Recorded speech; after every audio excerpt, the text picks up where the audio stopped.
បាទសូមគោរពនឹងជម្រាបសួរពុកម៉ែបងប្អូនបាទនេះគឺជាសកម្មភាពដែលលោកចៅសង្កាត់បានដឹកនាំកម្លាំងដើម្បីចុះទៅធ្វើសម្ដាប់ធ្នាប់នៅមុខផ្សារណាត់នៅមាត់ស្ទឹងបាទនៅមុខផ្សារណាត់គឺมันអនុញ្ញាតឲ្យបងប្អូនជារដ្ឋគាត់ទៅលក់ដូរនៅលើ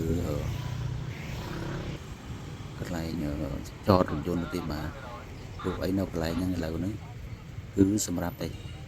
ធ្វើការដាក់ចតរថយន្តបាទនៅយានជំនិះផ្សេងៗចឹងហើយมันអនុញ្ញាតឲ្យគាត់លក់ដូរនៅលើហ្នឹងទេ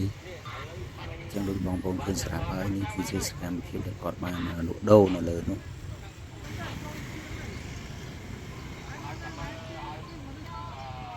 ចឹងហើយបានលោកចៅសង្កាត់បានដឹកនាំកម្លាំងដោយសារតែមានការណែនាំពីលោកនាងវាសនាអភិបាលក្រុងបានឲ្យកុំឲ្យមានការលក់ដូរនៅការចតកន្លែងចតយានយន្តបាទនាំឲ្យមានការស្ទះការចតនិងធ្វើឲ្យមានភាពញ៉េរញ៉ៃបាទអញ្ចឹងដូចឃើញស្រាប់ហើយកន្លែងទៅមកធ្វើរួចរាល់អញ្ចឹងហើយមិនអនុញ្ញាតឲ្យគាត់លក់ដូរនៅទីនេះទេបាទអញ្ចឹងអធិស្ឋានជាពិសេសបងប្អូនដែលបានលក់ដូរទីនោះនិងបងប្អូនដែលមិនទាន់បានលក់ដូរហ្នឹងបើសិនជាឃើញវីដេអូនេះហើយសកម្មភាពនេះហើយសូមបងប្អូនកុំធ្វើការលក់នៅទីនោះបាទសូមអរគុណ